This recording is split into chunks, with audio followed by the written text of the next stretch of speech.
My project was about blind boxes, and the way that I came up with this idea was pretty simple.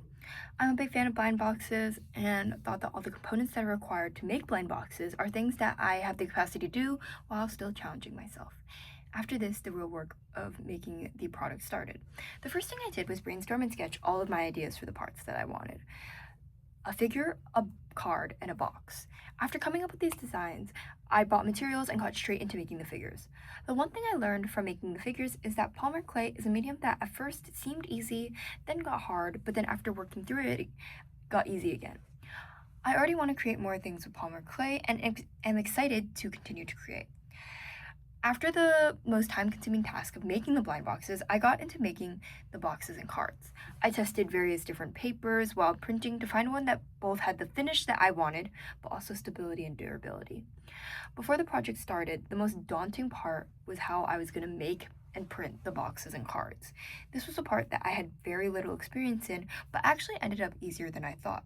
After printing everything, I just had to fold the boxes to assemble everything. One thing that was important during this project was scheduling and making sure to stay on the schedule that I had made for myself. I made it so that I wasn't working too much all at once, but that I was consistently working throughout the entire project. Scheduling is one thing that I would emphasize about this project because it feels so much more manageable when you actually have all the time to work on it. I was already familiar with the subject beforehand, so it wasn't like I had to do extra research to figure out what to put into these blind boxes. The only part that I had to do extra research for was how to make a pull tab. I just watched a couple videos and looked closer into blind boxes before coming up with my draft that ended up being the basis for my final box.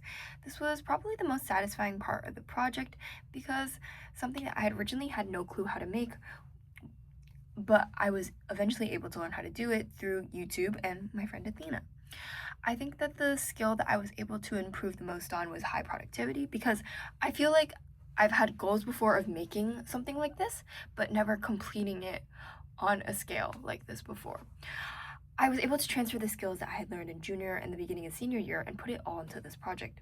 I think that I could have worked more on creativity because I used an idea that's very overdone in the market right now, and I think there are more options to be creative within this field. This project really made me excited to create and come to design to work on it. Despite how much work I had to put on it outside of school, everything came together better than I could have hoped. I've learned so much in a small amount of time, and it really forced myself into situations that I wasn't confident in, but was able to gain confidence through.